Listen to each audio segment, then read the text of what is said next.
Detail చూసుకుంటే ప్రపంచవ్యాప్తంగా ఉన్న తిరుమల ప్రసాదంపై జరుగుతున్న వివాదంలో రాష్ట్ర దేవాదాయ శాఖ మంత్రి ఆనం రామనారాయణ రెడ్డి సంచలన వ్యాఖ్యలు చేశారు. గత లడ్డూ ప్రసాదంలో వినియోగించే నెయ్యి టెండర్ల నిబంధనల్లో మార్పు చేసి వైసీపీ నేతలు కోట్లాది రూపాయలు గడించారన్నారు.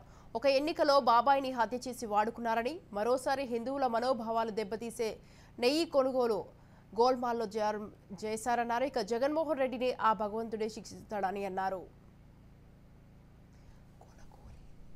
ఉండాలి అని అంటే అవన్నీ అక్కర్లేదని తీసేశారు. రోజుకి 15,000 కేజీల యొక్క నెయ్యి తిరుమల తిరుపతి దేవస్థానంలో ఆహార పదార్థాలకు వాడాల్సి ఉంటే ఈ 15,000 కేజీల నెయ్యి తయారు చేయడానికి 35,500 ఆవుల్ని పెంచాలి. ఇది వివిధ రాష్ట్రాల్లో వివిధ డైరీల్లో కనీసం ప్రతి ఆవు 10 లీటర్ల పాలు ఇచ్చేటట్లు అయితేనే ఇంత నెయ్యిని సమకూర్చుకోగలం.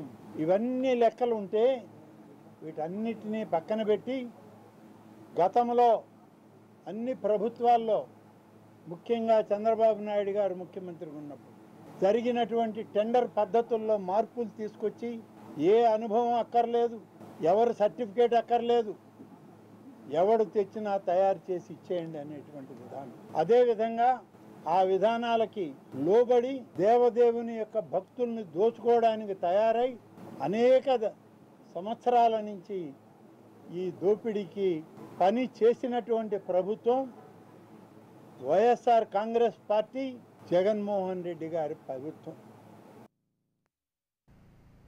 స్థానిక సంస్థల ఎన్నికలు నిర్వహించాలని మందమర్రి ఎన్నికల సాధన జేఏసీ కమిటీ హైకోర్టును ఆశ్రయించింది. ఈ మేరకు తెలంగాణ హైకోర్టులో మందమర్రి ఎన్నికల సాధన కమిటీ రిట్ పిటిషన్ దాఖలు చేసింది. మందమర్రికి గత 30 ఏళ్లుగా ఎన్నికలు లేకపోవడంతో అభివృద్ధి సంక్షేమం కుంటుపడుతుందన్నారు. 1998 మందమర్రి మున్సిపాలిటీకి ఎన్నికలు నిలిచిపోయాయన్నారు. 26 ఏళ్ల తర్వాత ఎన్నికల నిర్వహణకు మందమర్రి ఎన్నికల సాధన కమిటీ కోర్టును ఆశ్రయించింది. ఈ అంశంపై కౌంటర్ దాఖలు చేయాలని రాష్ట్ర ప్రభుత్వానికి హైకోర్టు నోటీసులు జారీ చేసింది. రైట్, ఈ విషయంపై మరింత సమాచారం మా ప్రతినిధి అరుణ్ కుమార్ ఫోన్ లైన్ లో ఉన్నారు. అరుణ్ కుమార్. రైట్ స్వాతి, మంచిర్యాల జిల్లా మందమరి స్థానిక సంస్థల ఎన్నికలు నిర్వహించాలంటూ కూడా మందమరి సాధన కమిటీ జేఏసీ ఆధ్వర్యంలో కూడా హైకోర్టులో పిటిషన్ దాఖలు చేయడం జరిగింది. గత 30 సంవత్సరాల నుంచి కూడా ఎన్నిక లేకపోవడంతో కూడా అభివృద్ధి కుంటుపడుతుందంటూ కూడా సాధన కమిటీ అయితే ఒక పిటిషన్ వేయడం జరిగింది. అయితే గత 1995 కూడా అప్పటి ఉమ్మడి రాష్ట్రంలో కూడా మందమారిని మున్సిపాలిటీగా చేస్తూ ఎస్టీ రిజర్వేషన్ చేస్తూ కూడా నోటిఫికేషన్ 1998 విడుదల చేయడం.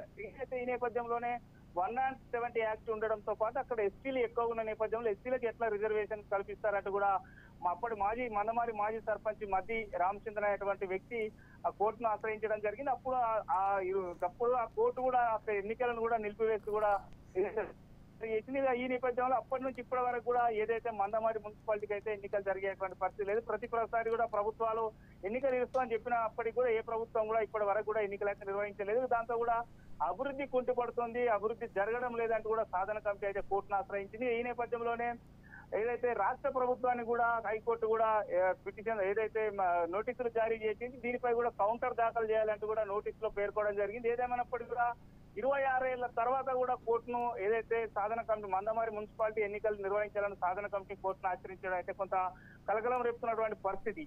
Swathi. Right, thank you Arun Kumar, thanks for the details.